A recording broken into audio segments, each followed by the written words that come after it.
Bible knowledge అనేటువంటి ఈ యొక్క ఎపిసోడ్స్ ద్వారా బైబుల్ని చాలా క్షుణ్ణంగా అధ్యయనం చేయడానికి అనేకమైనటువంటి లోతైన విషయాలను మీరు తెలుసుకొని ఎంతో సంతోషిస్తున్నారని నేను ఆనందపడుతున్నాను. బైబిల్లో ఉన్న ప్రతి ఒక్కటి వాస్తవం. మనం నమ్మినా నమ్మకపోయినా చరిత్రని నమ్మాల్సినటువంటి అవసరత ఎంతైనా ఉంది కదా. క్రీస్తు పూర్వం 2000 సంవత్సరాల క్రితం 3 మతాలకు సంబంధించినటువంటి మూల పురుషుడిగా ఉన్నటువంటి అబ్రహాము గారు కొద్ది కాలము బేర్షబా అనేటువంటి ప్రాంతంలో నివసించారు. అయితే ఆ ప్రాంతానికి బేర్షబా అనేటువంటి పేరు ఎందుకు వచ్చింది?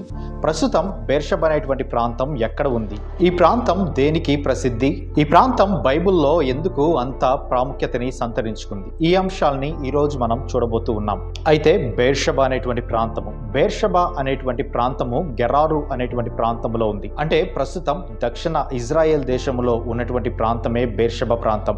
ప్రస్తుతం ఈ ప్రాంతము బేర్షబాగా పిలువబడతా ఉంది. ఇజ్రాయెల్ దేశంలో కల్లా ఈ ప్రాంతము వైశాల్యంలో 2వ అతిపెద్ద ప్రాంతం. అంత మాత్రమే కాదు కానీ జనాభాలో అత్యధికంగా 8వ స్థానం బేర్షబా. అయితే ఈ ప్రాంతంలో అనేకమైనటువంటి ప్రత్యేకతలు ఉన్నాయి. దేవుడు బేర్షబా అనేటువంటి ప్రాంతాన్ని ఎంతగానో దీవించి ఆశీర్వదించినట్లుగా మనము చూస్తాం. పురాతనమైనటువంటి రైల్వే స్టేషన్ ఈ ప్రాంతంలోనే ఉంది. మే 14, 1948 సంవత్సరంలో ఎప్పుడైతే ఈ యొక్క ఇజ్రాయెల్ దేశానికి స్వతంత్రం వచ్చిందో ఆ టైంలో ఎక్కువ మంది బేర్షబాలో సెటిల్ అవ్వడానికి ఇష్టపడ్డారు.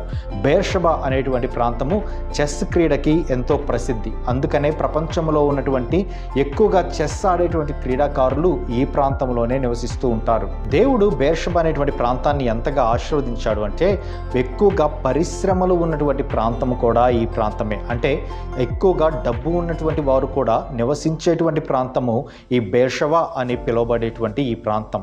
అయితే ఈ ప్రాంతానికి అసలు ఆ పేరు ఎలా వచ్చింది? అబ్రహాము అనేక ప్రాంతాలలో నివసించేటువంటి వ్యక్తి. ఆయన దేశ సంచారాలు చేస్తూ గెరారు అనేటువంటి ప్రాంతంలో ఆయన కొద్ది కాలం జీవించాడు.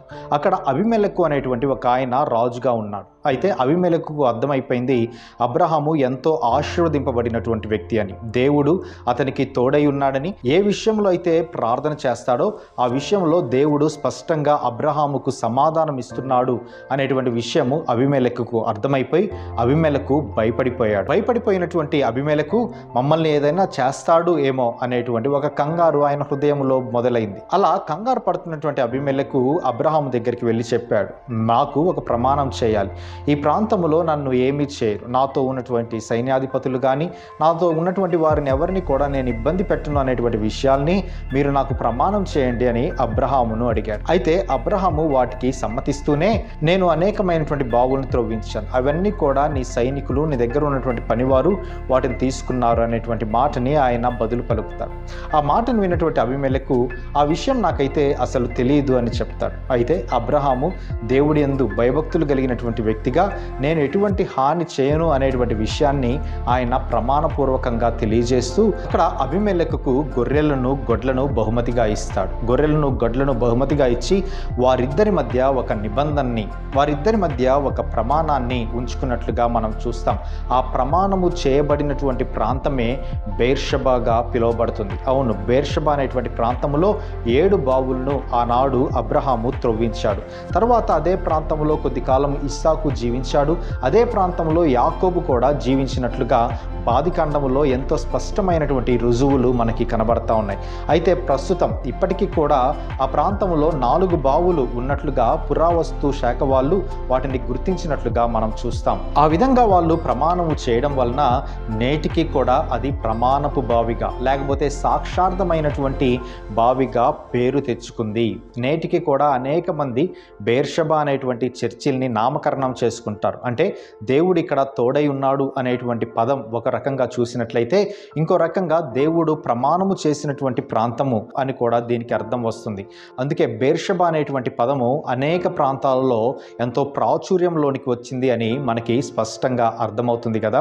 అయితే ఆ ప్రాంతంలో కొద్ది కాలము నివసించినటువంటి అబ్రహాము గారు అక్కడ పిచ్చుల వృక్షము నాటించాడు. పిచ్చుల వృక్షము నాటించి ఆ ప్రాంతములో యెహోవా నామమున ప్రార్థన చేసినట్లుగా కూడా మనం చూస్తాం. అంటే బేర్షబా అనేటువంటి ప్రాంతంలో అబ్రహాం గారు నివసించారు. వాటితో పాటు వారి కుమారుడైనటువంటి ఇస్సాకు, వారి మనవడైనటువంటి యాకోబు కూడా ఆ ప్రాంతములో నివసించినట్లుగా మనం చూస్తూ ఉన్నాం. అయితే అబీమెలెకుకు ఏదైతే ప్రమాణం చేశాడో ఆ ప్రమాణాన్ని బట్టి అబ్రహాము ఏనాడు కూడా వారికి కీడు తలపెట్టలేదు. అబ్రహాము యుద్ధాలు చేయడంలో ప్రావీణ్యత కలిగినటువంటి వ్యక్తి. అంత మాత్రమే కాదు, అతని దగ్గర ఉన్నటువంటి ధన సంపద కూడా ఎంతో ఉన్నతమైనది. మరి ఆ విధంగా దేవుడు ఆశీర్వదించినప్పటికీ కూడా అబ్రహాము దీనత్వం కలిగినటువంటి వ్యక్తి.